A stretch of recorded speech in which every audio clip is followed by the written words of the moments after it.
আসসালামু আলাইকুম। আশা করি সবাই ভালো আছেন। আর আমার পক্ষ থেকে সবাইকে রমজানের শুভেচ্ছা। যদিও রমজানের শুভেচ্ছা আরো আগে দেওয়া লাগছিল, তারপরেও দিলাম। সবাইকে আল্লাহ যাতে ভালো রাখে। আজকে মূলত আমাদের পল্লা খেতে পানি দিতেছি। অনেকেই চিনতে নাও পারেন যে ভাই পল্লা কি আবার। পল্লা যেহেতু ধরে নাই তাই নাই, গাছগুলো দেখেন চিনতে পারেন কিনা। আর পল্লার সাথে সাথে কিছু বাগুনের চারাও আছে, যেহেতু কিছুদিন পরে আবার কাটতে হবে আগুন। তো সবাই দেখতে থাকেন ভিডিওটা।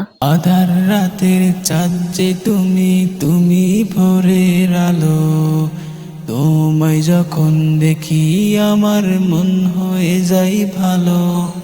ও গো মা, ও গো মা, ও গো মা, ও গো মা, তোমার মতো এত আদর কেউ তো করে না। সবার থেকে প্রিয় তুমি, তুমি আমার মা। তো ধন্যবাদ সবাইকে ভিডিওটা দেখার জন্য। আসসালামু আলাইকুম, খোদা হাফেজ।